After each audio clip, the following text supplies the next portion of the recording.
اور وہ بھی جو 5 سال سے مسلمان ہیں، اور وہ پریکٹیکل مسلمان ہو۔ اب کس کا اسلام کیسا ہے، اس کو کیسے چیک کیا جائے گا؟ تھرمامیٹر ڈال کر کے چیک کیا جائے گا کہ اس کا اسلام اتنا ہے، اتنا ہے، اتنا ہے، یہ پکا ہے یا کچا ہے؟ ہم مسلمان ہیں، کیسے مسلمان ہیں؟ کیا اب اس کو گورنمنٹ طے کرے گی؟ مٹھوں اور مندروں کی کمیٹیوں میں صرف ہندو ہوں گے، کوئی سکھ بھی نہیں ہو سکتا، سکھ بھی نہیں ہو سکتا، اس کو انڈیکیٹ کیا گیا ہے۔ اور مسلمان ہونا تو دور کی بات ہے۔ اس ترمیمی بل میں یہ بات کہی گئی ہے کہ وقت کی جو کمیٹی بنے گی وہ ریاستی سطح پر اور مرکزی سطح پر، سینٹر میں بھی اور صوبے میں بھی، اسٹیٹ میں بھی، اس میں غیر مسلم کا بھی ہونا ضروری ہے، لازمی ہے، کم سے کم 2۔ تب اس مسجد کی جو کمیٹی بنے گی وقت کے تحت ہے، اس میں پاٹھک جی بھی ہوں گے، متولی ہو سکتے ہیں، شرما جی بھی ہو سکتے ہیں، حاجی صاحب بھی رہیں گے۔ وہ بولیں گے کہ نماز اتنی بجے ہوگی، وہ بولیں گے کہ نہیں ہوگی، جھگڑا چلے گا، طے کون کرے گا؟ وقت ٹریبیونل کو ختم کیا جا رہا ہے، ڈی ایم صاحب طے کریں گے اور یہ سلسلہ چلتا رہے گا۔ اس سے ملک میں خانہ جنگی، افراتفری کا ماحول پیدا ہوگا، اس سے کمیونٹیز میں ٹکراؤ ہوگا، اس سے ملک میں نفرت اور سمپردائکتا کو ہوا ملے گی، یہ ملک ٹوٹے گا۔ لیکن ہم صاحب ایمان ہیں، ہم نے خون جگر سے اس ملک کو آزاد کیا ہے، ان تمام کوششوں کو ناکام کریں گے اور اس ملک کو ٹوٹنے نہیں۔ ہمارے بیچ ایک معزز ہستی تشریف فرما ہے، اللہ تبارک و تعالیٰ نے ان کو ہر باب میں ملکہ عطا فرمایا ہے، خطابت کا میدان ہو، قضا کا میدان ہو، امارت کے امور کی ذمہ داری ہو، مسلمانوں کے بیچ جا کر کے اصلاح معاشرہ کا کام ہو، امارت کے پیغام کو عام کرنے کی ذمہ داری ہو۔ اللہ تبارک و تعالیٰ نے گوناگوں صلاحیت سے حضرت والا کو مستفیض کیا ہے کہ فخر قاضی شریعت جناب مولانا قاضی وسیع صاحب دامت برکاتہ یہاں پر تشریف فرما ہے۔ میں انتہائی ادب اور احترام سے گزارش کروں گا کہ یہ مجمع آپ کے سامنے ہے، دل والوں کا مجمع ہے، حوصلہ والوں کا مجمع ہے، اور کچھ سننے کا جذبہ لے کر کے یہ ہمارے بیچ جمع ہے، اور اس جذبے کے ساتھ آئے ہیں کہ اس جلسے کے اسٹیج سے ایک میسج دیا جائے گا، ایک پیغام دیا جائے گا، جو پیغام لے کر کے اپنے گھروں میں ہم جائیں گے، اپنے گلیوں میں پھریں گے، اپنے محلوں میں پھریں گے، اور انشاءاللہ ہمیں امید ہی نہیں بلکہ یقین ہے کہ جو شخصیت آپ کے روبرو پیش ہو رہی ہے، جو شخصیت آپ کے سامنے ہے، انشاءاللہ مضبوطی کے ساتھ آپ کو ایسا پیغام دیں گے کہ آپ ٹوٹے ہوئے حوصلے کو بحال کریں گے انشاءاللہ۔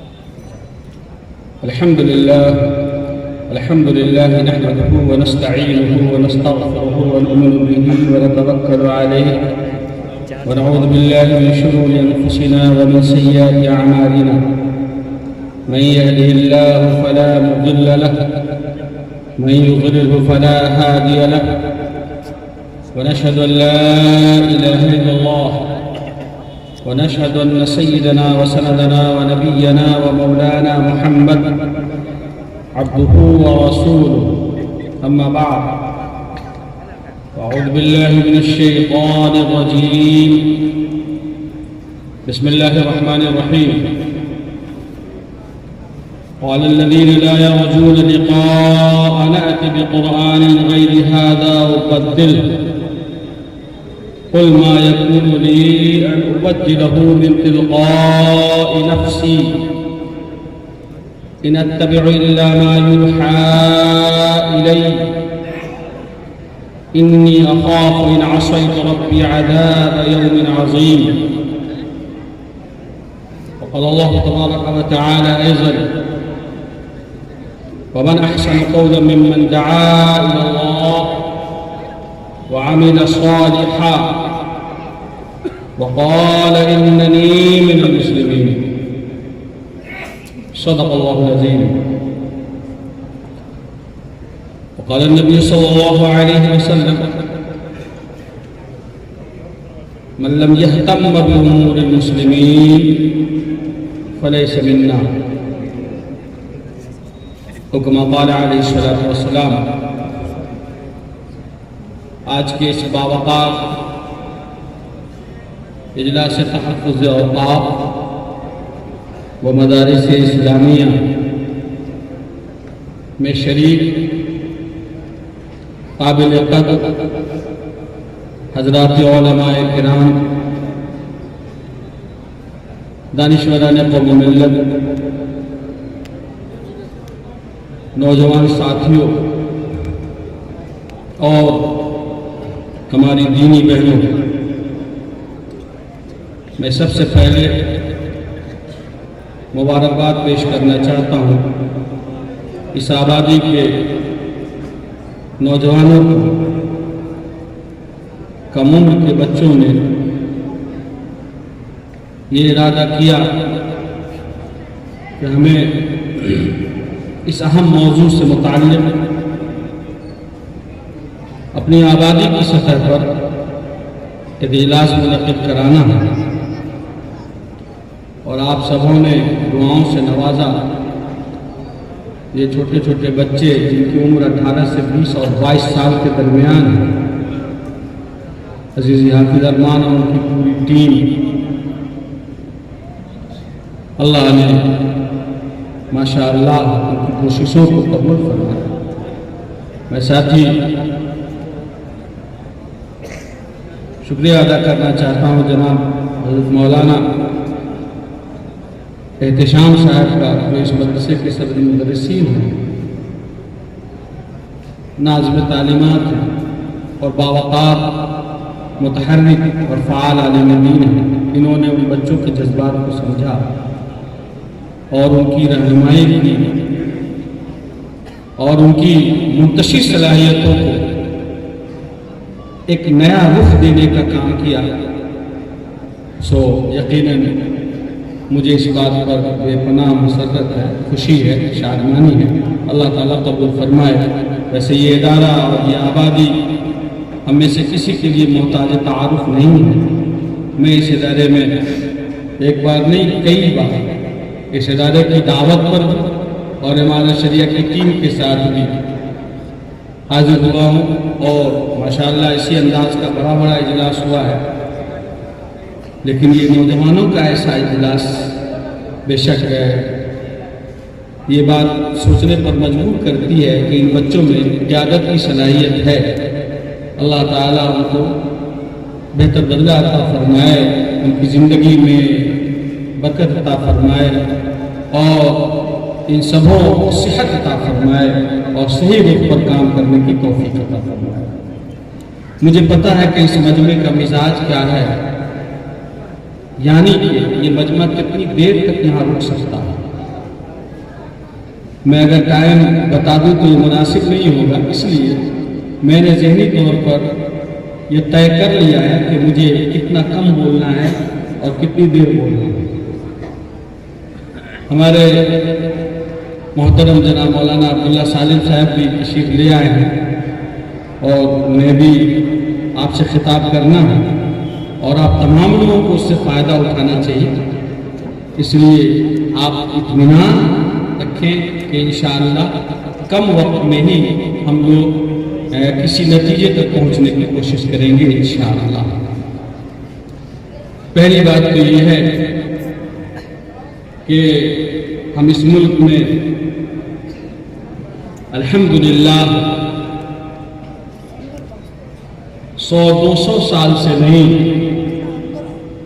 بلکہ آقا و مولا جناب محمد رسول اللہ صلی اللہ علیہ وسلم کی تشریف آوری کے بعد اسی صدی سے ہم لوگ اس ملک میں قرآن کے ساتھ، اسلام کے ساتھ، اسلامی آئین کے ساتھ، اسلامی دستور کے ساتھ اور آقا و مولا جناب محمد صلی اللہ علیہ وسلم کی شکل و صورت کے ساتھ باقی ہیں، اور ہمارا ایمان بھی ہے اور یقین ہے کہ قیامت تک ہماری نسل اسی انداز کے ساتھ، اسی وتیرے اور طریقے پر باقی رہے گی۔ یہ جو ہوائیں کبھی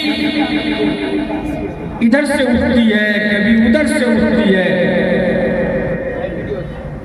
کبھی بہار سے اٹھتی ہے، کبھی یو پی سے اٹھتی ہے اور کبھی دہلی سے،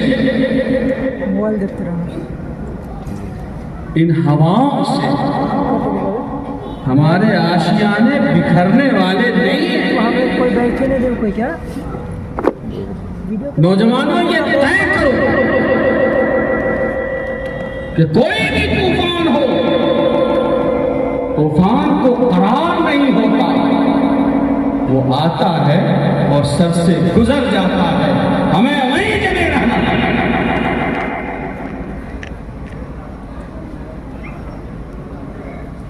جب سے میرا اپنا شعور ہے اور آل انڈیا مسلم مسئلہ بورڈ کا ایک خادم اور رکن ہونے کی حیثیت سے اور امارت شریعہ کا ایک خادم ہونے کی حیثیت سے میں یہ دیکھ رہا ہوں کہ ہر نئی صبح ایک نئی زہریلی ہوا کے ساتھ نمودار ہوتی ہے اور سورج ڈھلتے ہی اس کا اثر ختم ہو جاتا ہے، ہمیں وہ متاثر نہیں کر سکتے۔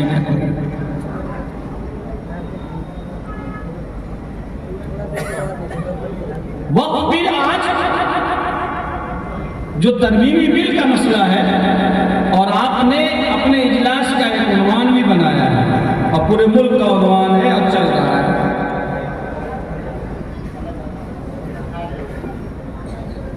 ہماری آنکھوں نے اس سے بڑے بڑے مسائل دیکھے ہیں۔ نفقہ مطلقہ بھی ایسا ہی تھا،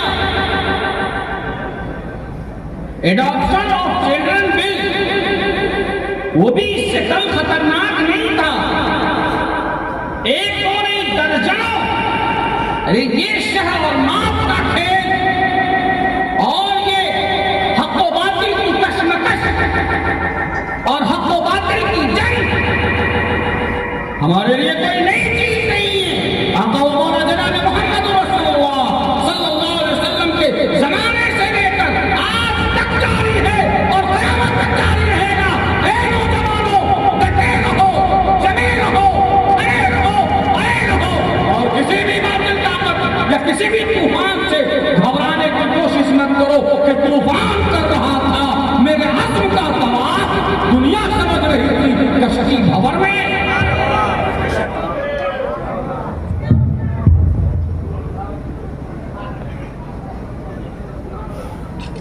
آپ ہمارے مکانات چھین سکتے ہیں، اس زمین کو ہمارے خون سے لہو لہان کر سکتے ہیں۔ آپ ہمیں سیاسی یا سماجی زندگی میں آئین اور دستور کے مطابق حصہ داری دینے سے گریز کر سکتے ہیں، کریے، کیا فرق پڑتا ہے؟ ہمیں نہ تو حکومت کی خواہش ہے، نہیں ہمیں اپنے کر و فر کی درکار ہے، اور نہ ہی ہمیں دوسری قوموں کو غلامی کی زنجیر میں جکڑنے کی ضرورت ہے۔ آپ حکومت کیجیے، شوق سے کیجیے، ہم نے کہاں کب اعتراض کیا؟ آپ وزارت عظمیٰ کی کرسی پر براجمان رہیے، اللہ جس کو چاہتا ہے کرسی پہ بٹھاتا ہے، جس کو چاہتا ہے کرسی سے اتارتا ہے، ہم نے کب اعتراض جتایا؟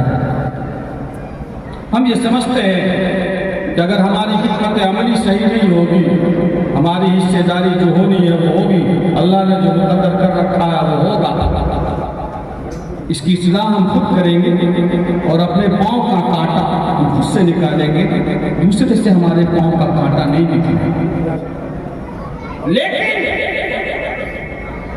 اگر کوئی یہ سوچے کہ ان کے سروں سے دستار اور چہرے سے نبی کا نور لینے اور ان کے منبر و محراب کو ہم چھین لیں اور ان کے دین و ایمان کا ثبوت بتا دیں، تو خدا کی قسم یہ ایسی قوم ہے جو وطن کی حفاظت کے لیے جان لینا چاہتی ہے، تو اپنے دین و ایمان اور نبی کے ناموس کی حفاظت کے لیے بھی جان دینے کو شہادت سمجھتی ہے۔ نعرہ تکبیر، نعرہ تکبیر، نعرہ تکبیر، امارت شریعہ۔ میں یہ بات واضح کرتا کہ ہمیں کسی سے کوئی اعتراض نہیں، ہمارا تو یہ کہنا ہے کہ جو آئین ہے، جو دستور ہے، اور دستور میں اگر پرسنل لا کے تحفظ کی یقین دہانی ہے، اگر مذہبی آزادی کی بات کہی گئی ہے، مسجد، مندر، گردوارے، چرچ سبھوں کی اجازت ہے، تو پھر دستور کے مطابق کام کیا جانا چاہیے، کوئی کام غیر دستوری نہیں ہونا چاہیے، ورنہ ٹھیک ہے ہم اقلیت میں ہیں، کمزور ہیں، لیکن اس بات پر یقین ضرور رکھتے ہیں کہ تو کسی اور سے نہ ہارے گا، تجھ کو تیرا غرور مارے گا۔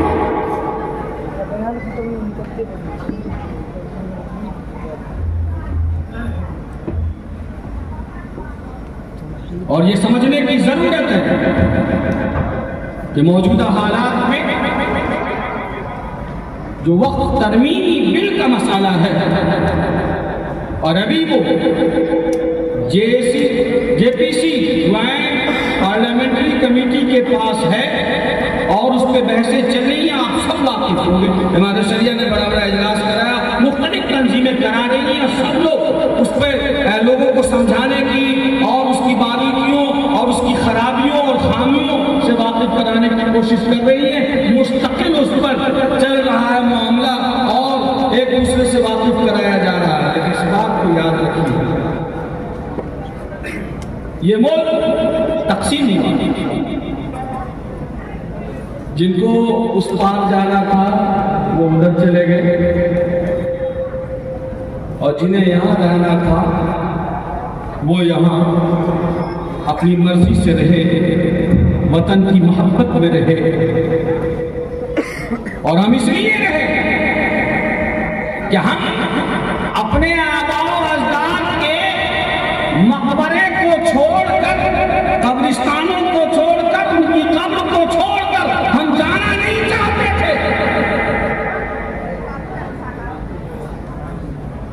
اپنے منبر و محراب کو سونا کر کے ان کو روتا ہوا چھوڑ کر ہم نہیں گئے کہ نہیں، یہاں ہمارے آباء و اجداد مدفون ہیں، یہاں ان کے مقبرے ہیں، یہاں ہمارے منبر و محراب ہیں، ہماری مسجدیں ہیں، ہمارے جذبات ہیں، ہماری تمنائیں ہیں، یہاں ہندو اور مسلم کی یکجہتی ہے اور ایک دسترخوان اور ایک پلیٹ میں کھاتے اور کھلاتے رہے ہیں، ہم یہاں سے نہیں جائیں گے، ہم اس لیے تو رکے تھے۔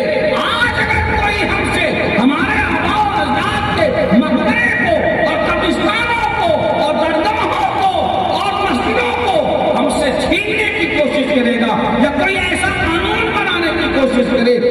ہم ان چیزوں سے دستبردار ہو جائیں تو یقیناً یہ چیز ہمیں ناقابل گوارا ہوگی اور یہ بات اس ملک میں چلنے والی نہیں ہے اور نہیں چلے گی انشاءاللہ۔ نئے وقت ترمیمی بل میں جہاں 40 نہیں بلکہ 60 اور 120 سے زائد چھوٹے بڑے ترمیمات کیے گئے ہیں، اس میں خاص بات جو بہت اہم چند باتیں ہیں وہ یہ ہے کہ وقت بایوس کا اعتبار نہیں ہوگا، یعنی ہمارے گاؤں کا قبرستان ہے، غور سے سنیں، 100-200 سال سے 50 سال سے اس سے بھی زائد عرصے سے وہاں ہمارے آباء اجداد دفن ہوتے چلے آ رہے ہیں، یوز کے اعتبار سے، استعمال کے اعتبار سے وہ قبرستان ہے، لیکن وقت بورڈ میں اس کا رجسٹر نہیں کرایا گیا۔ آج تک قبرستان میں مردے دفن ہو رہے ہیں۔ جو نیا بل پیش کیا گیا ہے اس میں یہ لکھا ہوا ہے کہ وقت بایوز کا اعتبار نہیں ہوگا، یعنی کہ اگر وہ استعمال کے اعتبار سے قبرستان ہے، مسجد ہے، امام باڑہ ہے، مدرسہ ہے، فلاں ہے، فلاں ہے، اور وہ رجسٹرڈ نہیں ہے یا اس کا کوئی سرکار کے یہاں اس کے رجسٹر میں قبرستان یا فلاں چیز نہیں لکھی ہوئی ہے تو اس کو رجسٹر، اس کو وقف نہیں مانا جائے گا، گورنمنٹ اس کو اپنے تحویل میں لے لے گی۔ تو اس کا مطلب یہ ہے کہ اس بہار میں جیسا کہ موجودہ حکومت کا یہ کہنا ہے کہ تقریباً 9000 کے قریب انہوں نے قبرستان کی گھیرا بندی کرائی ہے۔ ان کی رپورٹ کے مطابق تقریباً 9000 قبرستان کی گھیرا بندی بہار سرکار نے کروائی ہے، جو موجودہ سرکار ہے بطور، لیکن وقف بورڈ میں جو رجسٹرڈ ہے، وقف بورڈ میں چاہے سنی وقف بورڈ ہو، شیعہ وقف بورڈ ہو، جو رجسٹرڈ ہے اس کی تعداد 900 کے قریب ہے۔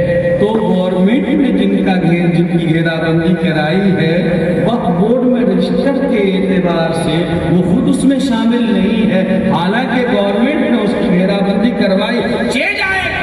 ہزاروں قبرستان ایسے ہیں جس کی اب تک گھیرا بندی نہیں ہوئی ہے۔ اگر یہ قانون پاس ہو جاتا ہے یعنی کہ وقف بائی یوز کا اعتبار نہیں ہوگا تو یہ ساری چیزیں آپ کی ملکیت سے خارج ہو جائیں گی اور گورنمنٹ کو یہ حق ہوگا کہ وہاں جو چاہے کرے، اس پہ گورنمنٹ کا رول چلے گا اور وہ اپنے قبضے میں لے لے گی۔ یہی حال اس مسجد کا بھی ہونا ہے، یہی حال اس مدرسے کا بھی ہونا ہے، یہی حال فلاں اور فلاں اور فلاں جائیداد کا بھی ہونا ہے۔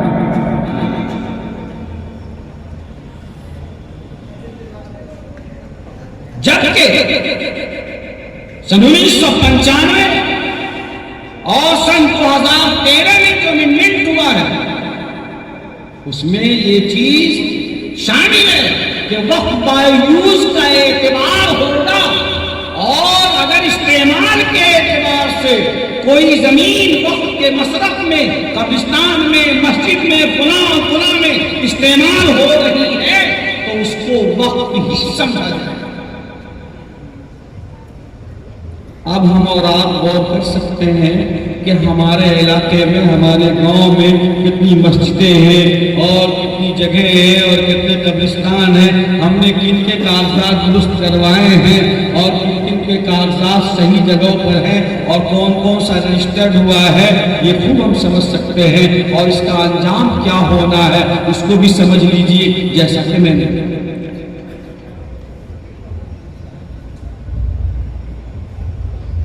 وقف کرنے کے لیے واقف کا جو وقف کر رہا ہے یہ شرط لگائی گئی ہے اس بل میں کہ وہ نو مسلم نہ ہو، یعنی کہ 5 سال سے وہ مسلمان ہو اور پریکٹیکل مسلم ہو، یعنی کہ وہ متبع شریعت ہو اور اسلام احکام کا پابند ہو۔ حالانکہ پہلے بل میں یہ موجود ہے کہ وقت مسلمان تو کرے گا، کوئی بھی کر سکتا ہے۔ اگر کوئی غیر مسلم ہے اور وہ بھی اپنے دان پل کے لیے اور ثواب کی نیت سے اگر وہ وقت کرنا چاہے، دان کرنا چاہے تو اس کی گنجائش ہے، وہ کر سکتا ہے۔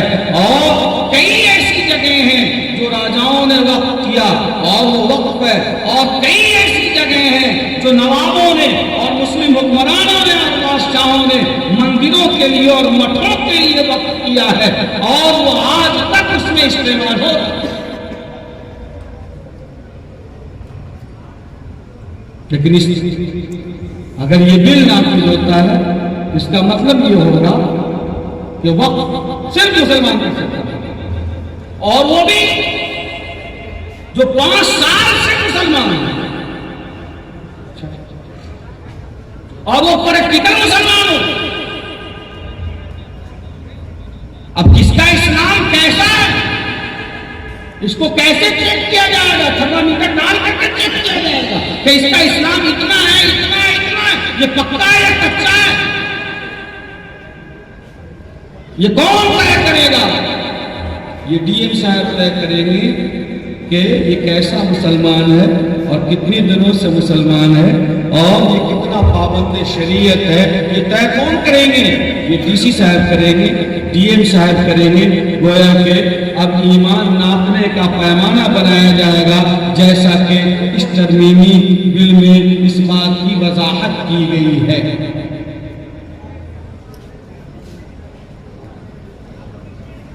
ہم مسلمان ہیں، کیسے مسلمان ہیں؟ کیا اب اس کو گورنمنٹ طے کرے گی؟ ہمارا ایمان کچا ہے، پکا ہے؟ شریعت کے کتنے حکام پر عمل کر رہے ہیں، کتنے پہ نہیں کر رہے ہیں؟ کیا اس کو طے کرنے کا اختیار کسی تھرڈ پارٹی کو ہوگا؟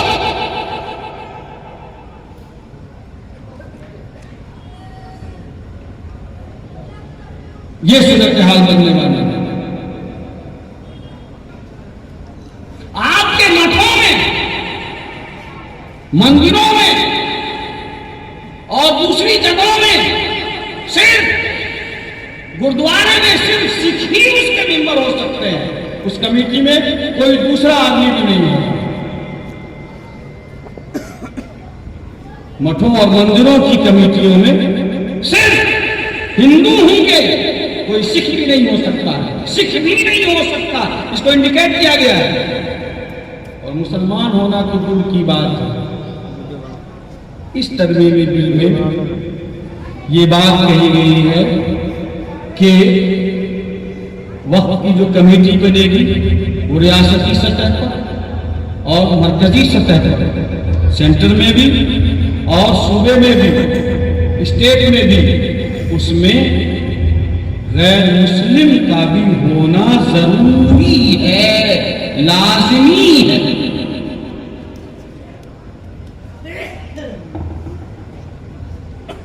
کم سے کم 2۔ تب اس مسجد کی جو کمیٹی بنے گی وقت کے تحت ہے، اس میں پاٹھک جی بھی ہوں گے، متولی ہو سکتے ہیں، شرما جی بھی ہو سکتے ہیں، حاجی صاحب بھی رہیں گے۔ وہ بولیں گے کہ نماز اتنی بجے ہوگی، وہ بولیں گے کہ نہیں ہوگی۔ جھگڑا چلے گا، طے کون کرے گا؟